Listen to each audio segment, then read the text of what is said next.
आज वसंतराव नाईक मराठवाडा कृषी विद्यापीठ परभणी येथे कामगार संघटनेचं स्वाभिमानी कामगार संघटनेचं ठिय्या आंदोलन सुरू आहे। गेल्या 5 दिवसापासून आम्ही काम बंद आंदोलन केलेलं आहे।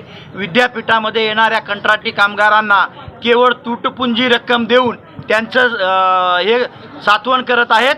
काय आम्हाला कामगार आयुक्तांच्या कायद्याप्रमाणे कुशल अकुशल आणि अर्धकुशल या पद्धतीनं वर्गवारी करून आम्हाला आमच्या हाताला काम म्हणजे दाम पाहिजे।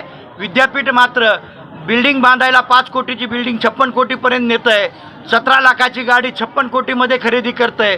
परंतु या कष्टकऱ्या गोरगरिबांच्या हाताला काम द्या म्हणजे कामाचे दाम द्यायला यांच्याकडे वेळ नाही, यांच्याकडे पैसे नाहीत। म्हणून स्वाभिमानी कामगार संघटनेने गेल्या 5 दिवसापासून काम बंद आंदोलन चालू आहे। आज आम्ही इथं आलेलो आहेत। आज निर्णायक घडी आहे। आज जर झालं नाही तर विद्यापीठ एकतर या गोरगरिबाईची चूल पेटल, नाही तर हे विद्यापीठ पेटल असा इशारा आज आम्ही या आंदोलनातून या विद्यापीठाला देत आहोत। गेल्या 5 दिवसापासून काम बंद आंदोलन सुरू आहे। आज सकाळीपासून आज आम्ही इथं आलेलो आहोत। कुलगुरू सारखे विदेशी दौऱ्यावर होते, ते आज आलेले आहेत।